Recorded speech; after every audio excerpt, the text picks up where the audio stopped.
Here is one of a series of talks by spiritual leader Lola McDowell Lee, spanning 2 decades from the early 70s through the 90s. Lola was a Zen Roshi, whose Rinzai lineage included Dr. Henry Platov and renowned Zen master Shigetsu Sasaki. Lola was a religious scholar as well as an ordained Christian minister. While the talks are focused mainly on Zen and Buddhism, Lola drew on many spiritual traditions, including those of Jesus, Plato, Lao Tzu, the Hindu Vedas, Meister Eckhart, and Gurdjieff.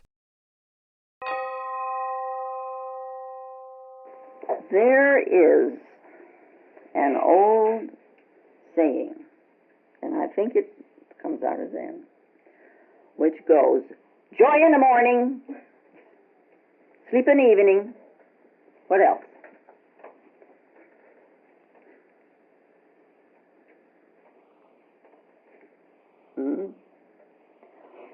Well, one hears something like that perhaps for the first time, and one thinks it's kind of kooky. Joy in the morning and sleep in the evening, what else? Well, look at what else, my Lord, look at all what else goes on in here with me. And if that's all life really was, why, how boring. I mean, we're very entertained by ourselves and our predicaments, you know. Makes the world go round. It's kind of like the man who went to the doctor and he was all doubled up with pain. So the doctor examined him and he says, well, you're going to have to give up the good life, you know, wine, women, and song. That's no more for you. And he's all doubled over with pain and saying, what's that got to do with it? And the doctor says, well, you're going to have to give up smoking too. And the man says, I feel like such a fool standing around doing nothing. So, with the joy in the morning and the sleep in the evening, what else? You feel like such a fool standing around doing nothing. Only you won't, if you really understand that. Because, you know, we also hear phrases like, how wondrous this,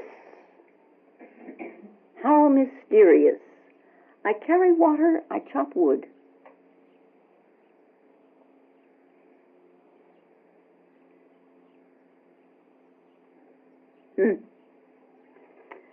Well, we would sort of like, in a way, to understand this, wouldn't we? How wondrous this, how mysterious. I get out of bed in the morning and I eat breakfast. I go out and I start the car. I go out and water the lawn. How wondrous, how mysterious. I can carry a cup of coffee. How mysterious this. So once one has this pointed out to them, you know, and then decides, well, maybe I would really like to understand what this is all about, what makes this so wondrous that I can walk out the door. So in our plodding around with this enigma, an enigma it is, we come finally, in our searching around, to a word which is no mind. Or sometimes people use the phrase mindfulness. There's Zen terms, huh? Mindfulness. What is mindfulness? Sounds a little better than no mind. Yeah. There was an educator, I'm sure you've heard of him, Professor Northrop, once said that the present world situation is not simply a battle between, say, like communism and capitalism, or between the Eastern way of thinking and the Western way of thinking, between East and West. It's simply the problem is between enlightenment and darkness. the enlightenment and the darkness in the individual mind. It's always where you look for anything is your own mind. It is the individual mind where all the problems originate, be they personal or be they collective. Because when they're collective, it's a bunch of individual minds putting all their little things together and saying, well, they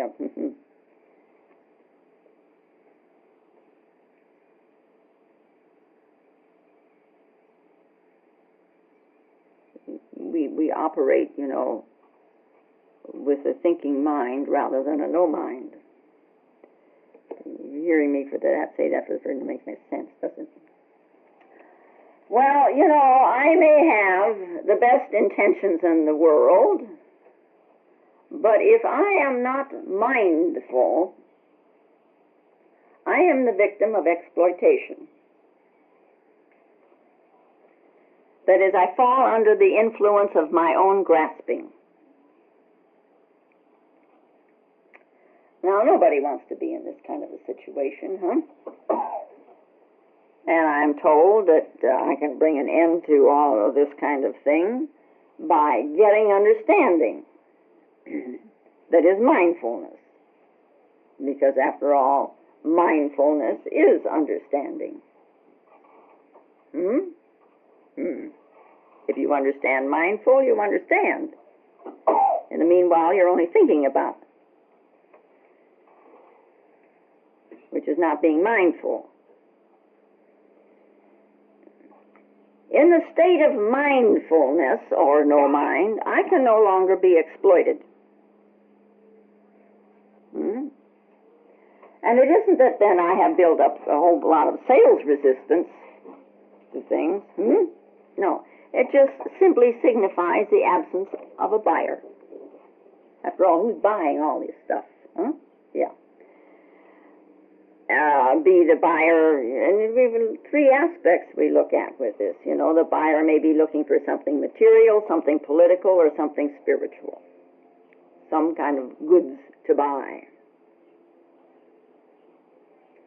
When there is no buyer present.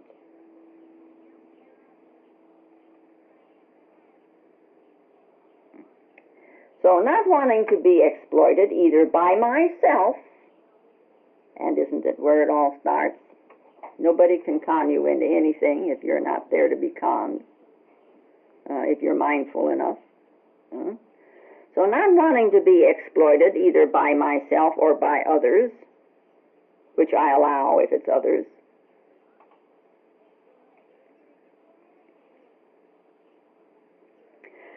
Let me give you a for instance, a very personal for instance now here. The other day, I received in the mail an invitation, and it is called an invitation to distinction.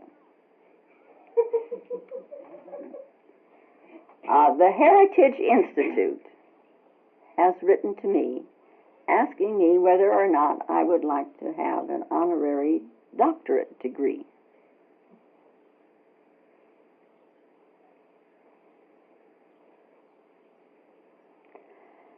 Now, if I say yes, who is being exploited?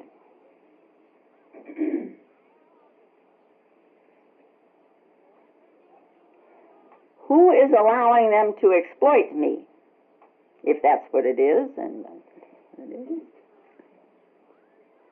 is. Me. Now I can go ahead and say, okay, I know I'm being exploited, and go ahead and do it.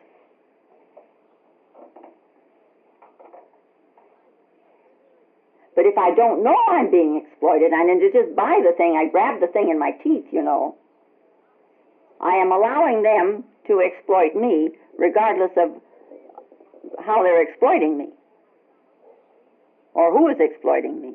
You see the point? Well, some of you do.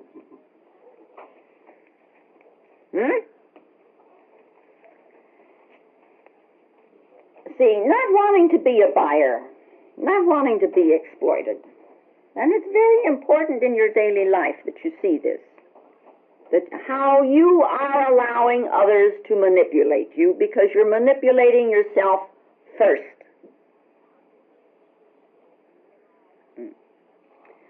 So then, not wanting this to happen, and this allowing others to exploit you, because you want to be exploited, covers a tremendous realm. I mean, really. Well, you can look back in your lives and see all the things you've been into. Why did you go into them? Yeah. Anyway, I don't want to be this way anymore, I think, because now I've heard that there is a different way of living. So then the first question that comes up is how? How to get to a place of mindfulness so that I don't fall into the trap of exploiting myself. It is really an incredible thought. I have all this while been exploiting myself. Horrible thing. How could such a thing have happened? Well, simply because in my grasping I wasn't paying any attention. So. But anyway, mostly what we've done, because we haven't looked at the exploitation of ourselves, we begin to look around for somebody to give us some kind of a magic formula so that we can get out of the predicament that we're in. And not realizing we're exploiting ourselves again and putting ourselves in another predicament. And then we look around for another magic formula to get out of that. And so, this is, how we join this political group, and then we join this kind of a church, and, we go the whole gamut. And this is the thing we're doing all the time. We're selling ourselves. We begin to look at how am I going to be mindful so that I am no longer the buyer. How? Well, we go into this next thing, whatever it is, this how, and we look for something to put together with it, and we know how we have to learn other things, which is piecemeal, so we figure this how is going to be piecemeal also. It's like the fellow that was sentenced to a long, long jail term. Don't laugh already yet. Huh? Don't laugh already yet. Anyway, he's sitting there in jail, and he realizes he's got this whole long stretch of years ahead of him, almost all his life. And, he begins to feel sorry for himself, and his teeth begin to hurt. So he complains that his teeth hurt. And he complains so often and long enough, and even he has all these examinations in order to shut him up, they take his teeth out. And then after a while, it didn't really solve the problem, so then now he's got a throat. His throat bothers him. And more and more and more and more his throat bothers him. So finally they take out his tonsils. Well, and after another length of time, he's got a stomach ache. And finally they take out his appendix.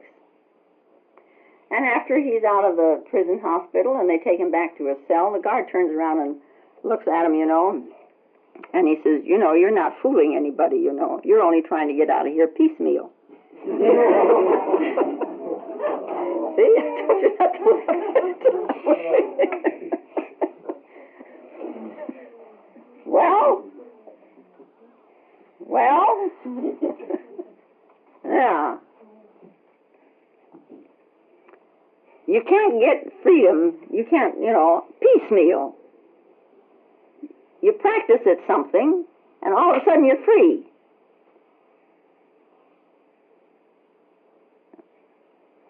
But it is not something that you can really cultivate. I add a little piece here and add a little piece here and take away a piece here and take away a piece here, and now I'm going to be free. It doesn't work that way.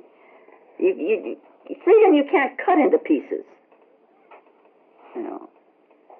So to be mindful, to be free, to be liberated, no mind. All of a sudden it's there. So it's called spontaneous. Just like that, huh? Spontaneous. as soon as a right set of conditions comes about. Huh? So, we can talk a little bit about conditions. Now, first of all, and I say this very often, and I don't see it happening, if you can set aside the running commentary of the objective mind, if you can just ignore the moving parts of your mind, if you can just sort of hold it in abeyance for a little while, then I think each of us would come to the place where we would know what mindful is.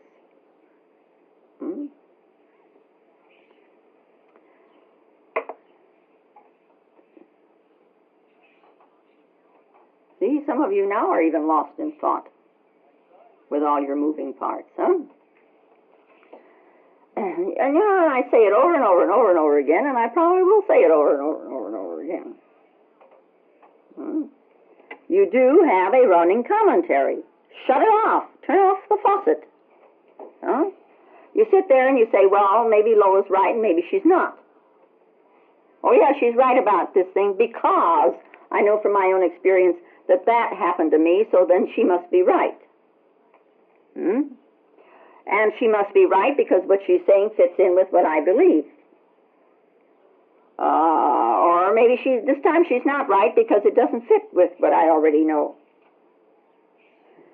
And this concept now that she says now doesn't fit in with the concept that she said last Sunday or 3 Sundays ago, or I don't know that you remember that far back. But, 5 minutes ago maybe you remember, huh? See? You're dissecting all the time. You're looking at all the different little parts. See? Now, we could say, and we do say, that to have this running commentary going on all the time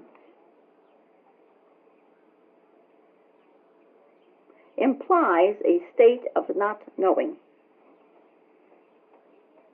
And we don't want anybody to know that we don't know, mostly ourselves, because nobody's listening to your thoughts anyway.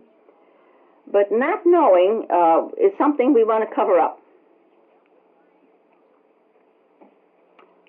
Look at this objective consciousness of your mind. It always knows. How often do you say, I don't know? You get a thought in there, and yeah, I know. I know. Okay, what do you know? Do you even know this objective self-consciousness state that says, I know? Oh, no, but I know. Yeah? So then we could say, if all of this knowing is our objective self-consciousness, then maybe not knowing would be subjective. And I don't mean just to sit there and say the words. I mean to actually be a not knowing. To be it. And now this is a whole new thing. So we begin to explore this uncharted, unmarked land or place of not knowing. And we do it with an attitude of an exciting adventure. There is nothing more exciting than exploring your own not knowing. And because we do not know, we do not care where it's going to lead. That's your exploitation. You want to know where it's going to lead you. But in the not knowing, we do not care what the outcome will be.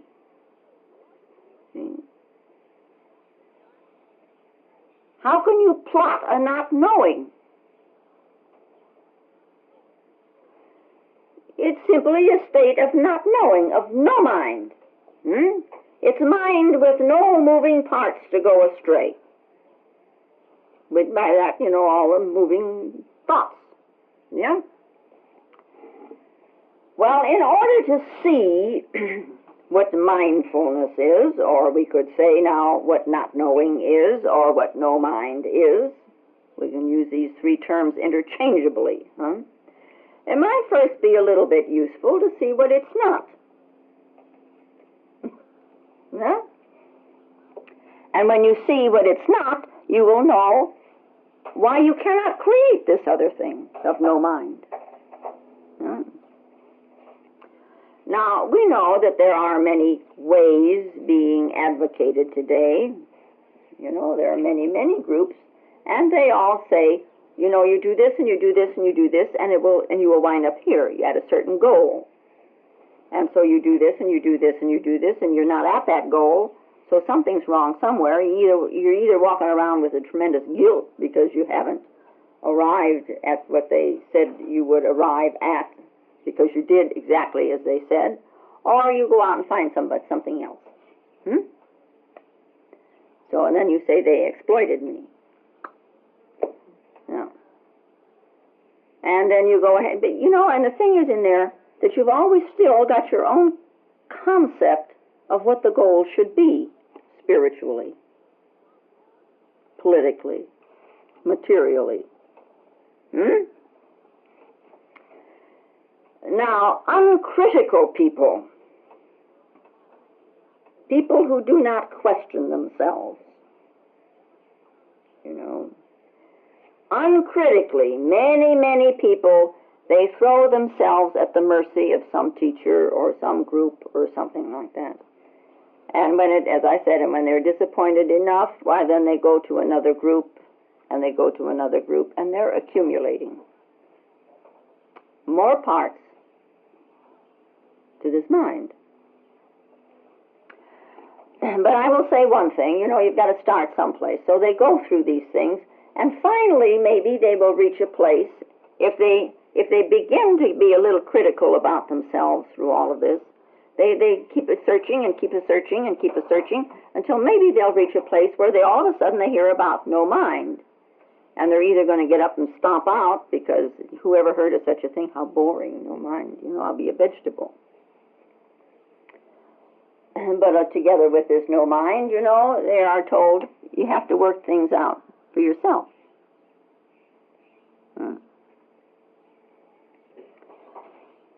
moment does arise, and there have been many moments in your lives where you feel a need, or you should feel a need, to take stock of your search and of your present state of understanding, whatever your state of understanding is at this time. It needs some examination. It needs to be examined often, your understanding. How else is understanding going to grow? We need to understand our thinking by simply asking a few questions. Very fundamental questions. There are not many. One of the questions is there a way at all?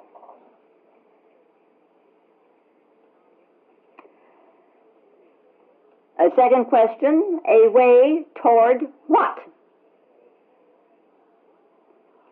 And what is it that I am seeking? Questions that we should have asked at the very beginning of our search. It's a little late, but better late than never. Right.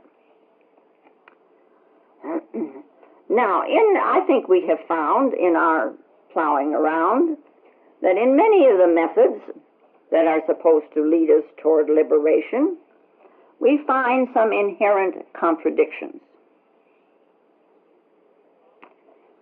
Some teachers say there is a path, there is a way, along which if you will travel, or cart, donkey back, or however, if you go step by step, you will achieve the goal. And this implies a gradual acquisition of wisdom. or a gradual acquisition of freedom, or a gradual acquisition of mind.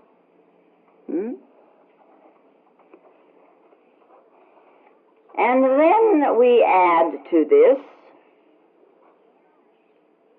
for myself, for me.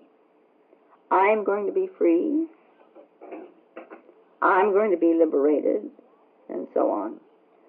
This self, this I, is going to be perfected if I go along this way. Sure. And there's a lot of teachers that say that, and there is some validity to it to a certain point. And then there are other teachers who say that reality is no mind. And therefore, if reality is no mind, there is no such thing as self.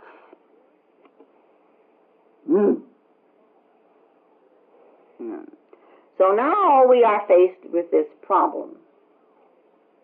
And it's a real problem. Either there is an entity called self that can be enriched and enlarged and perfected, or decorated, or adorned, or what have you, you know.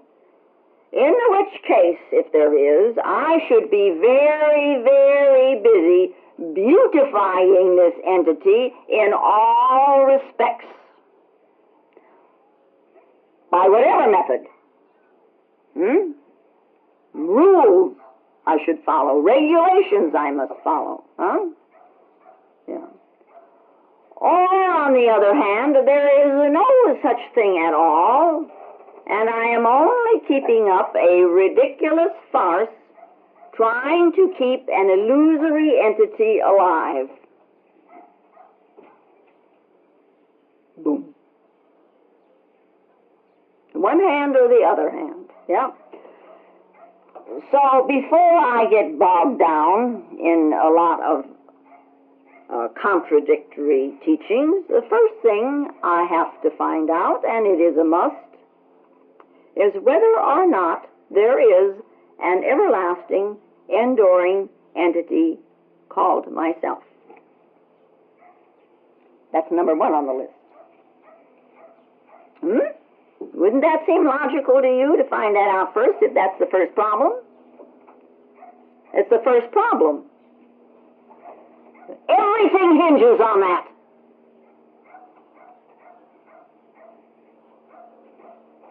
So don't now, in your minds, with all these thinking parts, you know, jump to a conclusion about what you have either heard or read. Do you really know whether or not there is an enduring entity called myself? It's called I sometimes. Do you really know? And what are you waiting for? Yeah. And do not accept this concept, and do not reject this concept. What is required to find out is to grasp an understanding of how your mind operates. The mechanism of it, you know. You to understand the working parts. And in order to do that, you have to go within yourself. After all, that's where your mind is, isn't it? You can't go up to the moon or to the stars or out in the sky someplace looking for this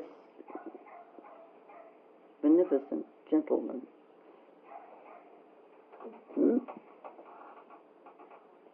Here. That's where my mind is. And if I got to find out how it works, I got to look at my mind. What could be simpler? Yeah.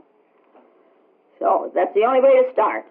You delve into yourself for an answer. And so you begin to look, and you can look with questions, such as, you know, what we did with summer session, looking within and looking without, all is mutable. Nice little statement. looking within, looking without, all is mutable. Also, another question you can ask yourself, is the thinker different from his thought? I mean, we might just as well start with the very basics, Is the thinker different from his thought? Could it be, as I am looking at all these thoughts going through, could it be that there is something in here like a factory turning out thought sausages? Well, what happens when a thought comes to an end? You know, here you fill it up and, you got this nice concept and you set it on a back burner so that when you need it again, you can haul it out and you can again go through this sausage. Yeah? Yeah. What happens when thought comes to an end? What is present, say, in dreamless sleep? Your thoughts are not there. Is the thinker still there? Is the thinker present? You come to an end of a thought in your head. You can practice this all day long. Oh, the rose is red, period. Before I start another thought, there is something, what's present in between that and the next thought?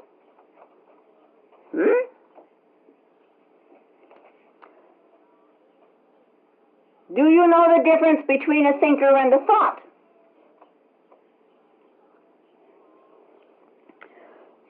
Do you know the difference between a thinker and myself, if there is any difference? I mean, do you ask yourself these questions? They're all about you.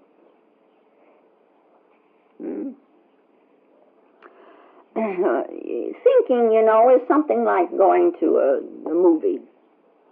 The same mechanism sort of applies, of a projection.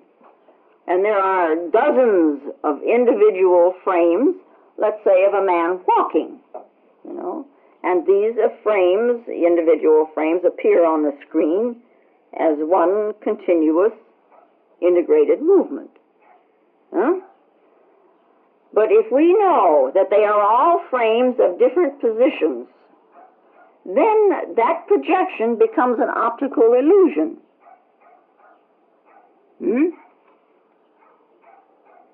Now, our eyes are too slow to isolate the separate frames. They're all frames. So we have the impression, and looking out, of continuity, not seeing how our eyes operate. And so with the thinking, we have these frames of thinking. Can you see them? That's so simple, what could be easier than seeing all these frames of thinking? But once you can see the frames of thinking, then they are like sausages. It's not so, it doesn't have such a continuity to it. And then you begin to question, does the thinker rise with the thought, or is the thinker already present?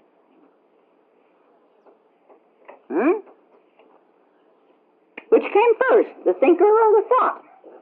It's the old chicken and egg thing.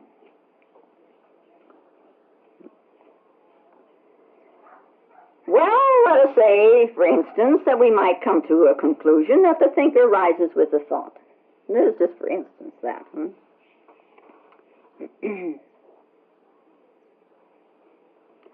Thought gives itself continuity, permanency, and security by means of memory. Yeah. Because of memory, we have this seeming continuity of thought, of thinker. And this continuity, there is an entity. There is what we call I, the thinker. Hmm? All the thoughts, and somehow in there is this I, which is really a pseudo-I. And this thought, I, tries to work upon another thought. Some idealistic concept, let us say, and it tries to mold the other thought into what concept I want. I am working on another I thought, and working on another thought. And you can see the horrendous confusion that would come about, contradictions. And therefore, one has pain. See? And we remember the old Zen saying, a knife cannot cut itself. And this is what so many people have been practicing for so many years, for centuries. Knives cutting themselves. And of course, without success. So there has been no transformation of mind. Because the mind, then, that we are speaking of is what St. Paul had reference to when he said, let that mind be in you, which was in Christ Jesus. That mind.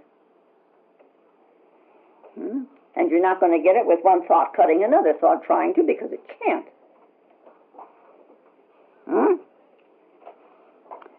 So there is again an old Zen saying which goes, if you work on your mind with your mind, how can you avoid an immense confusion?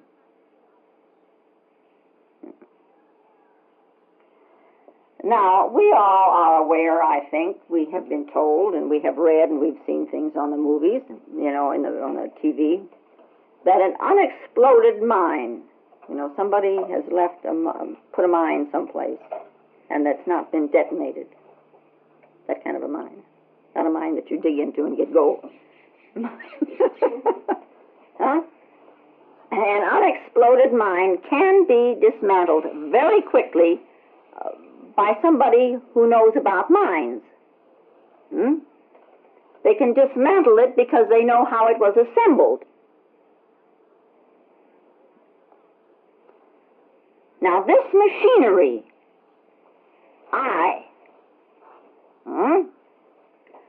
is put together by time, in time.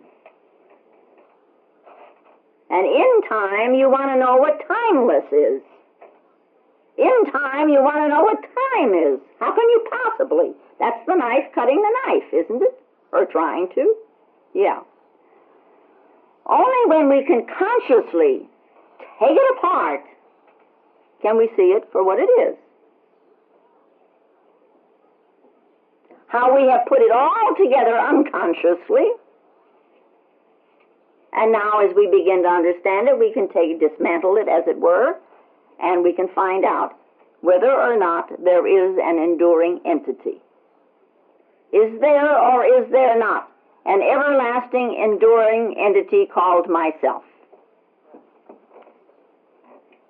No, I'm not saying yes or no. I'm just saying find out. Yeah.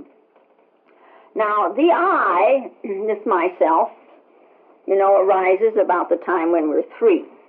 And it comes about through bodily sensations. A bodily sensation. I'm hungry. Little baby's hungry and yells. Body sensation. And perception. It perceives how its mother operates. It perceives for a long time how Mama operates. Finally, when it's about 7, it transfers somewhat over to Papa. But in the meanwhile, everything it learns from Mama and its little friends. Casually learns from its friends up until that time. Casually learns from Papa about that time. But mostly from Mama.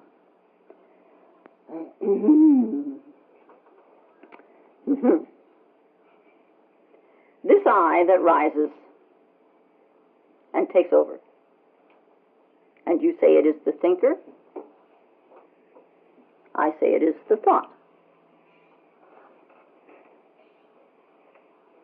This I that rises is not consciousness, no matter how much you wish it were so. It is not consciousness. It is this I, which I say I, is not the I which causes thought and perception. It is the I which is the result thereof.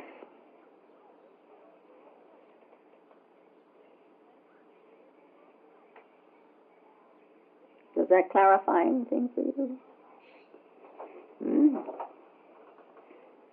Now, this I that has arisen, this pseudo-self, appears very solid, very permanent entity. And this entity which is formed wants to grasp for me. But at the same time, it wants to be socially accepted. And it is forced to be socially accepted in a covert manner, so that no one, not even this entity, not even itself, myself, sees the intent. Obviously. It must not be obvious. It must be covert. Which in turn gives us a basic conflict. And then we have this basic anxiety. One part of us wants to have my way. It grasps and exploits. And then there is the other part that wants respectability, and it wants to conform, or at least have a surface-like appearance of conforming. And this is where we begin really to exploit ourselves. Now, the environment in which we live creates another complication. We live at this time in an environment of personality cult. It is very important to have the right sort of personality. Now, we are aware, I think, most everybody here is, that the word personality comes from the Latin persona, which means mask, a mask that you sound through. So in time, our masks become more and more and more complicated, and we become more and more identified with them, which simply means in the long run we are not even aware of the masks that we wear.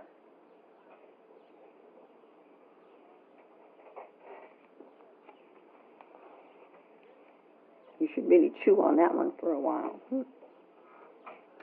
Now, we have a head full of all these whirling thoughts which appear to have a life of their own. And because of all these whirling thoughts, there is no tranquility in us. This ever-circling mind.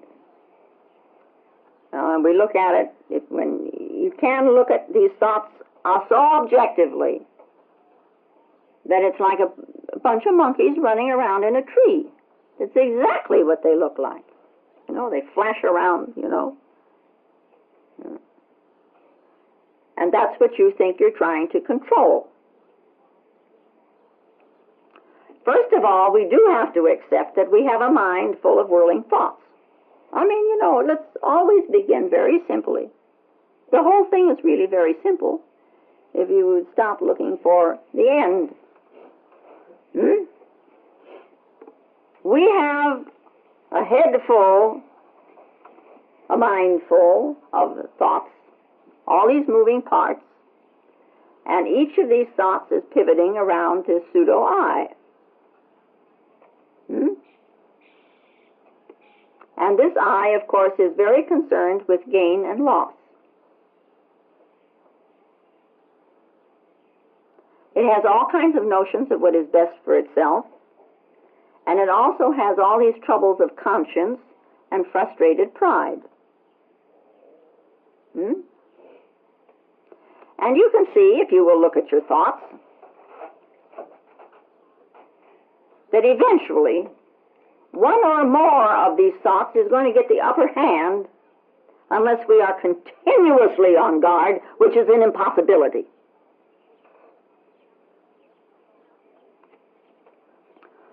So instead of trying to get in there and swim our way through this thing, all these thoughts, let us say, just let the thoughts be.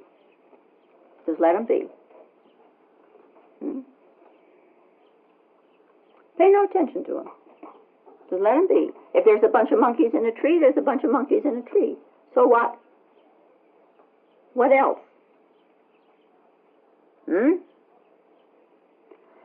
So if we just let the thoughts be, this will allow the mind to unwind itself. If you're going to get in there with them, you know the turmoil you're going to be. So let them be and let them just all unwind, and it slows down. It's amazing how it slows down. So for a little while, then you forget rules and regulations.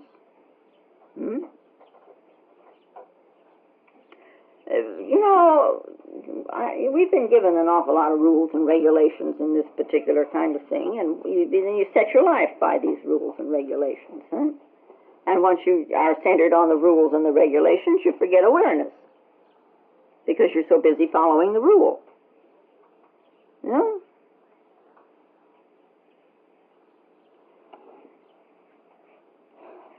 Like the fellow who came to man, the husband that came home one night. The kitchen was a mess. Broken dishes all over the place. All his crockery all over the place.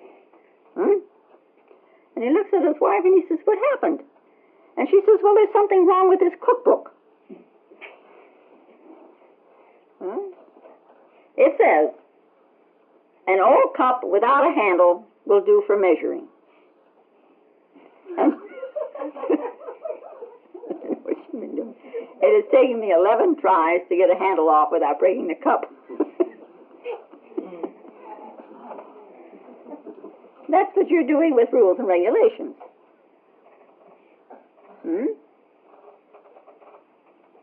So allow to slow down.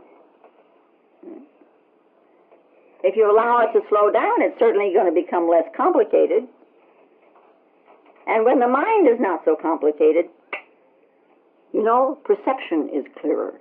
Perception is deeper. Then we can spot things within ourselves because we're not so entangled in the branches with the monkeys.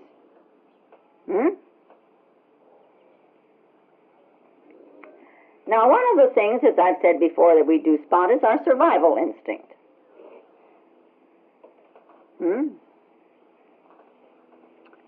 When we are in danger, there is a sudden secretion of adrenaline,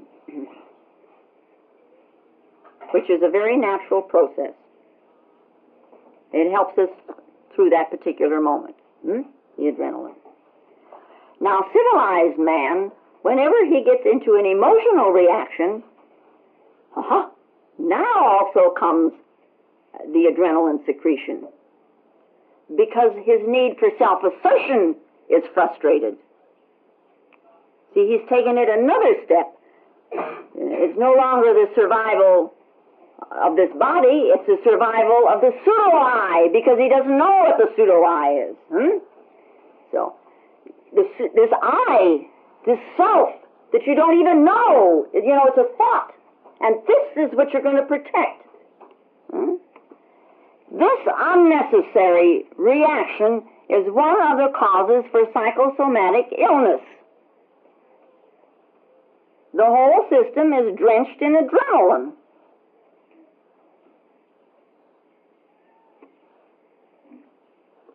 And the whole thing, the whole process in us is unconscious. Because we have never recognized this I for the trick that it is.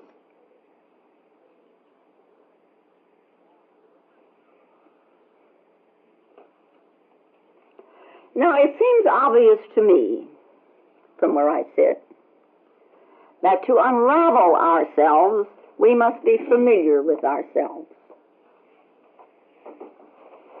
Now, that should be obvious from where you sit also, huh?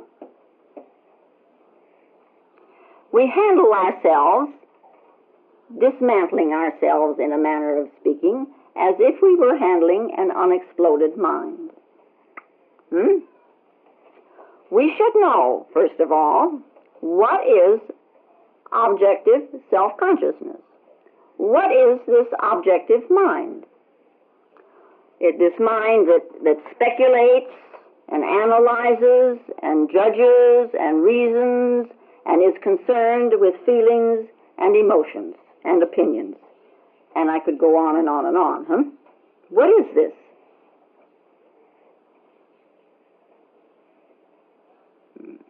Then there is the subconscious, which is principally a storehouse.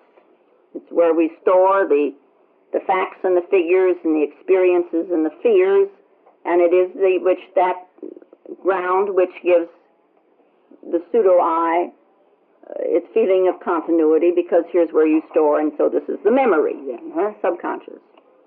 We are all very familiar with the subconscious, whether we admit to it or not. It's where our facts and figures are stored. It's our memory. If I say 2 and 2 equals 4, where did I get it? From my memory. That's the subconscious. So it is not far away, and it is not all that mysterious. So you don't have to be afraid of it. Then there is the unconscious. And in some instances, they will call it the instinctive mind, or they call it the primal mind. Instincts are concerned with the preservation of the species in general. Instinct, the instinct to survive. But it does find its expression, naturally, as self-preservation. One preserves oneself. One individual is not too terribly concerned with the species. It's self-preservation. And after all, to preserve the self is to preserve the species. Right? Right. Now, in all of the experiments of nature since life crawled out of the sea, all the mutations that have gone on in nature, all the evolution, within nature of the differing states of consciousness, from that life that crawled out of the sea until now, all of these places, conditions, into which nature has pushed herself in order to preserve. Just think of it. There's Carl Sagan. Have you heard Carl Sagan when he does it? It's a tremendous picture he gives of the development of nature. Let's not call it the development of man. It's the development of nature. And her preservation. Now, we say self-preservation. And we take this whole conglomerate picture. And in one little thing, we look at each other and say, take care of yourself. It's mind-boggling. Take care of yourself.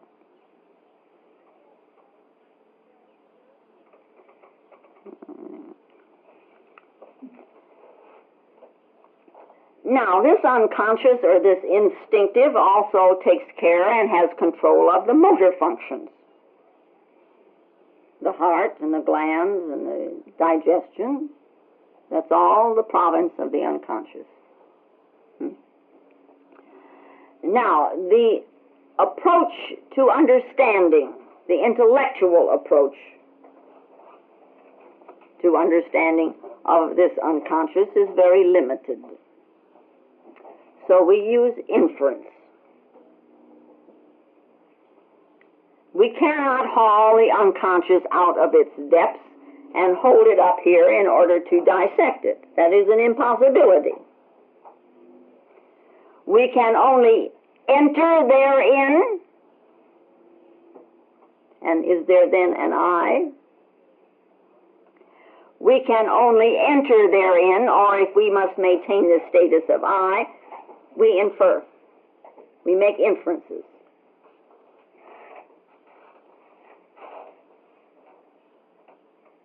Well, I won't go into that. However, be careful of what you infer, your inferences. This unconscious is the door, is the gateway to reality. So go on in. You want to understand? Go in. You got to go in. You can only go in directly. You've got to stop inferring and just enter. Now, to be direct means to drop all the habits of self-interest. All these, everything that we do for gain and loss of this pseudo-I.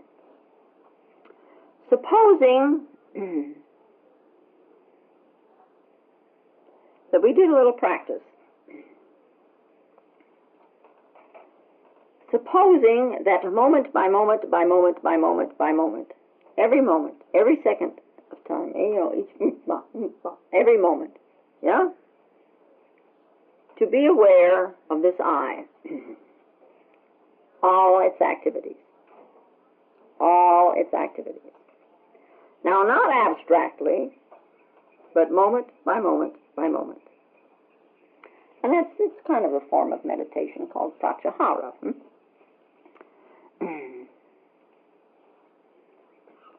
Maybe if you would do that often enough and long enough, you would get so sick of yourselves, you would finally find out, that you can really dismantle yourself and it's okay. There is nothing, and I mean nothing, that takes the place of knowing oneself.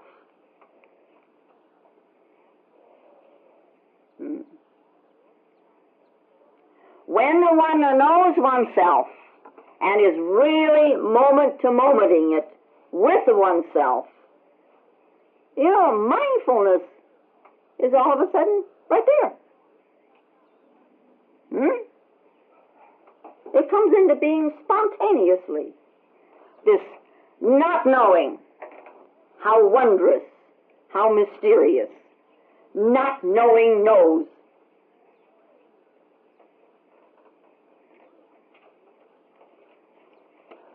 Well, and there is a condition, as I said. One is to be vitally interested without having any motive. You're not going to gain anything. You're not going to lose anything. You are just vitally interested. That's a kind of a scientific type of mind, pragmatic, huh? You're just vitally interested with no motive. And for some people, that's very difficult, huh? It means that one just loves to go into a problem, to resolve the problem, regardless of where it's going to lead. Because you can't know ahead of time what the outcome's going to be. You can speculate about it, and you can try to make it come out your way, but then you've got a motive, right? When you have a motive, there is the gain. And when you have the gain, when you've finally gotten the gain in your little hot hands, why, then you have created an artificial entity that accumulates. Huh?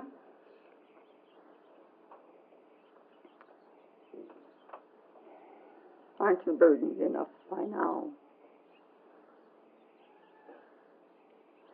There is another condition. Now, one remains completely subjective in one's observations,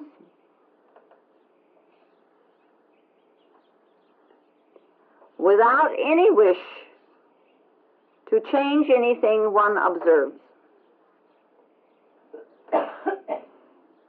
In other words, no judgment. You have no desire to change anything that you see within yourself. And you got to be really quick with this. Because as soon as something pops up its head, right away you're going to change it into something else.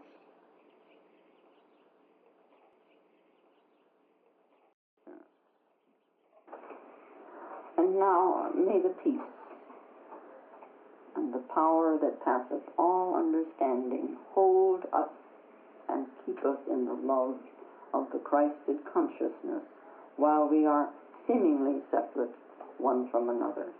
And I thank you very much. If you find Lola's talks valuable, more will be posted in weeks to come.